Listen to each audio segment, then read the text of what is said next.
You know why I do that? So I can know where to cut. Sure. Introduce yourself. Am I introducing myself to you or to the camera? Either way, buddy. I mean, Okay. if you don't know who this guy is yet, you've got to start following him. Robert Bryce. Thank you, Matt.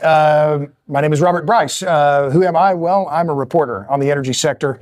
Before I get to that, though, I'm a dad. I'm a husband. Lauren and I've been married 38 years. She's an amazing woman. We've got 3 great kids, Mary, Michael, and Jacob. That's what I really care about. But I also report on the energy and power sectors. Thank you for what you do. Your news, your stories, your Substack. It's really insightful and impactful. And for a lot of us, we really have to work to keep our nose to the grindstone and look up, and we wonder what happened that day in energy. Yeah. And for us, as a country, as just a human being, energy should be one of the most important things to everybody. Sure. Everything we do surrounds that molecule. Yeah. Well, energy is the economy. Yeah. Right. And I'm particularly focused on power because electricity is really the energy form that we crave more than any other. Yep. But what we are seeing now in the U.S. in particular is the whole power sector is much more and more dependent on gas. So, for instance, my first book was on Enron now, hard to believe 22 years ago, actually. The amount of gas we're burning today for power burn is twice what it was when Enron failed. So this integration, or rather interdependence of the gas grid and the electric grid, are really important. I'm not going to talk about that much tonight at Natural Gas and Energy Association of Oklahoma, but I'm from Tulsa. I'm born and raised here. I have deep roots in Oklahoma, so it's really a thrill to come back. And my siblings are coming tonight, so it's great to have. They all live here. But if you'll indulge me, one of the points I'm going to make tonight is I looked up Oklahoma. Right, my great grandfather homesteaded in Oklahoma in the Cherokee Strip land run of 1893. Wow. So I have deep roots here. But the gas sector in Oklahoma, everybody thinks, well, it's declining or it's not as big as Texas or something. So I looked it up. Oklahoma's now producing 7.7 billion cubic feet per day. So 7.7 billion cubic feet per day. Well, what does that mean? Oklahoma produces more natural gas every day than Kuwait, UK, Mexico, Argentina, or Indonesia. So these are other big countries we think of as gas producers. But Oklahoma is producing more than all 6 of those countries.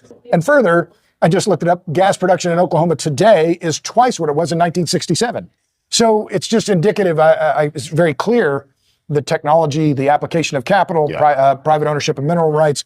All of these things are obvious reasons why this industry in Oklahoma has grown over time and why it continues to be so important. And we will continue to grow. I think a lot of great rock is left, but even if it's not being grabbed up right now, as the next best thing like the Permian, I mean, we still have the ability to go out to all of our current wells and refrag, bring older wells back online and bump them up in production. So we really are positioned well to continue to thrive. It's remarkable, isn't it? And when the industry thinks, oh, we've run out of runway, or then new technology comes along. Look at the Gulf of Mexico. Now, what do they call it? The 20K pressure zone, where they're now able to produce in pressure levels that they thought they could never produce in before. It's but also staggering. Extended length horizontals, the use of more and more sand, better technology, a faster pump, more powerful pumps. It really is an incredible technology story. And the part that cracks me up, Matt, is, oh, well, batteries and solar and wind, they're making them better and better. Great. And they are. But that ignores the enormous amounts of capital and momentum that is behind the oil and gas industry. And should be. That's our current best molecule to deliver us the most affordable, reliable, abundant energy. Yeah. Except for nuclear, but we are, I don't know how many decades out from really making sure that is, a viable, source for everyday. I think something you said, but it was, scalability. Well, and I'm adamantly pro-nuclear, but the reality is that right now, natural gas is the only form of energy that we can use to scale to displace coal if we're focused on reducing CO2. And nuclear, for all of its attributes, and I'm adamantly pro-nuclear, I've been saying the same thing for 15 years, end to end, natural gas to nuclear. This is the way forward. And nuclear has new momentum now. You saw the news that the big banks are now saying, well, we're going to finance nuclear. That's all very good.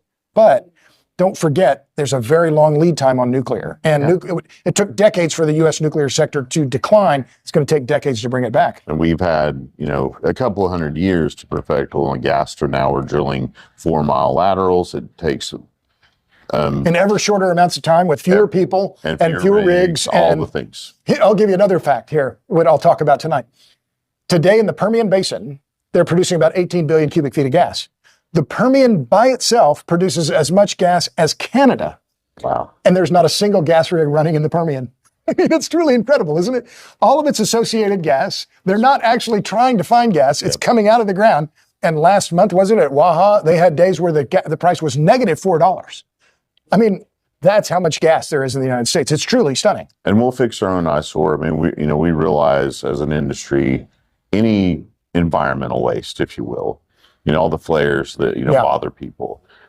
If it's a waste product, we want to capture it, Right. because environmental waste equals financial waste. Yeah. So we have the capabilities right now to put those flares either in a pipeline or now the newest generation of generators, you could capture that gas and put it on poles right there. Yeah. Or hash huts. We knew Bitcoin mining created another. Yeah. Isn't that interesting, right? The Bitcoiners are putting their rigs out on. But it works. I mean, No. it's something that was going to be wasted and puts it into, something positive for everybody. So the sky's the limit. We have the technology and the people and the willpower to do amazing things together. And I'm so glad that how did you come to do what you do?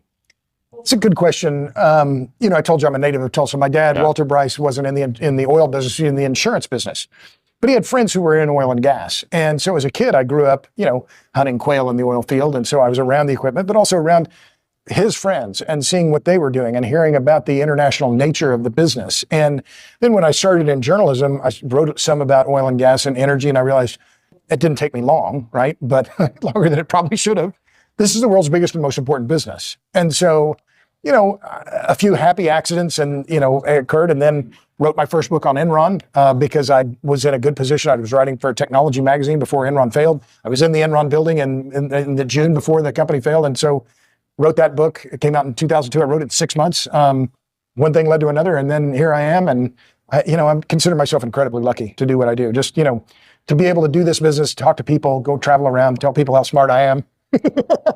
I agree. But I keep learning. And that's the part that to me is so exciting, is that there's so much to learn. And the more I learn, the more I realize, well, I don't really understand that very well. And so I'm just incredibly fortunate. My family life. Doing what you're doing, because I get to learn from you. I get to stand on the shoulders of giants every time I do one of these interviews with people that I find fascinating. I get to share them with my friends. Man, we forgot to bring your book out here, but tell everybody. Oh, okay. Well, what the hell? What are we doing in marketing here? This is not working very well. Sure. Well, let me plug my Substack. My Substack, robertbryce.substack.com. That's where I write exclusively now, robertbryce.substack.com. I have a new docuseries, 5-part docuseries came out in January called Juice, Power, Politics, and the Grid. It's free. It's on the interweb. Go to juicetheseries.com. Did I mention juicetheseries.com? I hope I mentioned juicetheseries.com. Juicetheseries.com. It's a 5-part docuseries. Each episode's about 20 minutes. And my latest book is called A Question of Power: Electricity and the Wealth of Nations, available where all fine. Must read, and it's on audio. So that's right. I recorded the audio version myself, which was the first time I was able to do that. So good. When you read Alex's book, you want it. The same thing. I want your the tone, the inflection. I want it all. Yeah, it's so good. That's great. Well, God bless you for what you do. Well, that's very kind. I'm so glad that he's about to speak at the NGEAO conference. Thanks all of them for having us out. Take care. God bless you. Thanks, y'all. Bye.